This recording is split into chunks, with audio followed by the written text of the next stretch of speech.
Yep, it's Bloodborne, folks. My game of the year for 2015, it's Bloodborne. Bloodborne faced stiff competition for this year's award from games like Metal Gear Solid 5, The Witcher 3, Fallout 4, which were all incredible games in their own ways. But let me tell you why From Software's latest game takes the cake and runs away.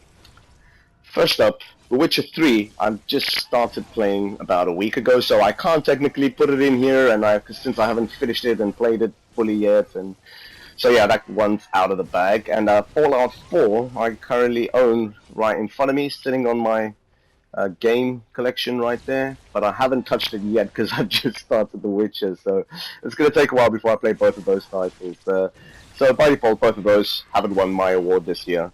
But here is why Bloodborne did beat a game like Metal Gear Solid, which I found equally as entertaining and fun.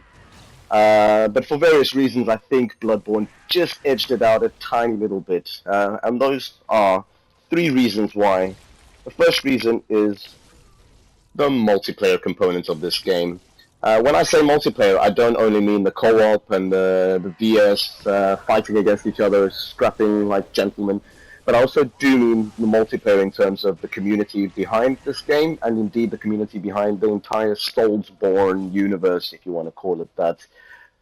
There are some really, really incredible YouTubers out there and game commentators and stuff who dissect every single inch out of these games, including obviously the old Dark Souls 2, Demon Souls stuff. But for all intents and purposes, we're talking about Bloodborne. So yeah, they cover Bloodborne with within every inch of the game, and they give you so much more plethora of information that I would find impossible to find on my own. So that's what makes this game so unique and great. There's a huge, helpful community out there that do a variety of things, including the multiplayer aspects of the game, the single player and lore. But I'll get into that later on in the video.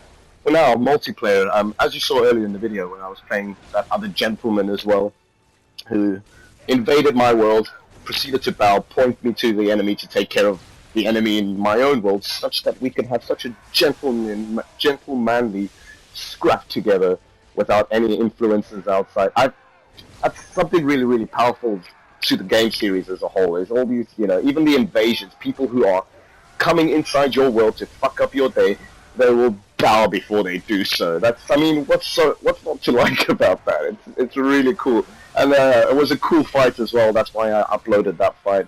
I should have had him at the end, but deservedly so by him. He didn't even use the heals, which was very nice of him. I like brawling and not using the blood vials, and yeah, it was a cool fight to include in the channel. And also for all my Cypriot viewers out there, if you noticed, his name was Keo, which is the most popular beer on the island. So make what you want out of that. Reason number two, the gameplay. From a gameplay perspective, this game is pure bliss. It's fun, frantic, really quick, dangerous. You gotta keep an eye on everything, and it speeds things up a significant amount from the Souls games from the past.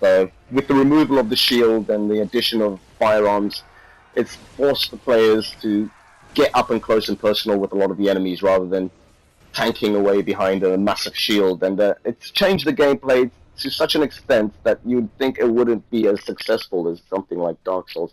But I can't decide which of the two methods I prefer, Bloodborne or Souls games. But one thing for sure is they're both freaking great. And finally, the third reason why Bloodborne wins Game of the Year for me is it's got to do with the atmosphere.